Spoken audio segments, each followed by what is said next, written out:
What's up, friends? Today we're making chicken piccata.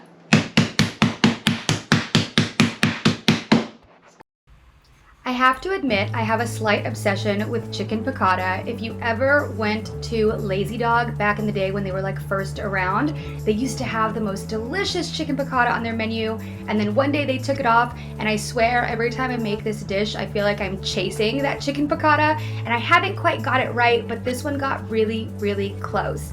So as you saw, we dropped our spaghetti in the water to let that cook. We cut up our shallot, we cut up our garlic, we juiced and zested our lemon, and we pounded out our chicken breasts. So it's very, very important to pound out these chicken breasts because what that does is it gives it a more even cook, and it helps it cook a little bit faster and gives it that nice crunch on the outside that we're gonna get after we dredge the chicken in flour. Now in the flour, I go in with a little bit of salt, a little bit of pepper, onion powder, and garlic powder. And then when we dredge our chicken breasts, we're gonna wanna make sure that we get those really, really well coated. So I go in to a pan with some butter. While that butter is melting, put my chicken breasts into the flour mix. Make sure you get all the nooks and crannies covered. You can kind of pound the flour in or like press the flour into the chicken before adding it to the pan.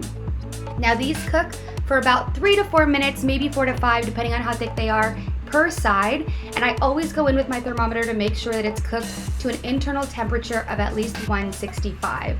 Once your chicken breasts are cooked, you can put them to the side, and in the same pan will go your shallot and garlic. Now the shallot and garlic, you want to cook until they're nice and translucent and fragrant, and you're going to really see that they start to soften up in that butter that's left over in the pan from where you were cooking the chicken. Then you can go in with a little bit of white wine, as well as your chicken broth. Now let that come up and start simmering for a minute or two, at which point you can add your lemon zest as well as your lemon juice, and then again, let that sizzle for about 1 to 2 minutes. And at this point, you can actually cut up your chicken breasts. Those should have been resting for probably 4 to 5 minutes at this point and should be fairly safe to handle with your hands. Once that is coming to a simmer, you're gonna go in and add your cream, as well as a little pasta water and your capers, and let that boil a little more.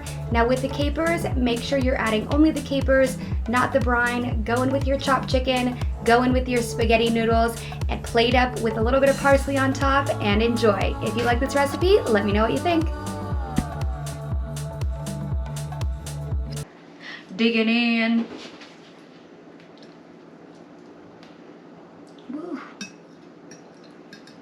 Some spaghettis and capers and a piece of chicken. It's probably really hot.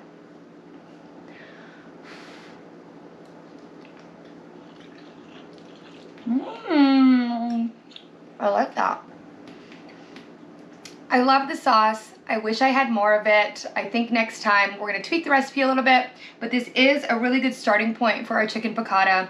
It's creamy, it's lemony, it's fresh, it's bright. Love the capers in it. It gives it a nice salty finish. It's really, really good.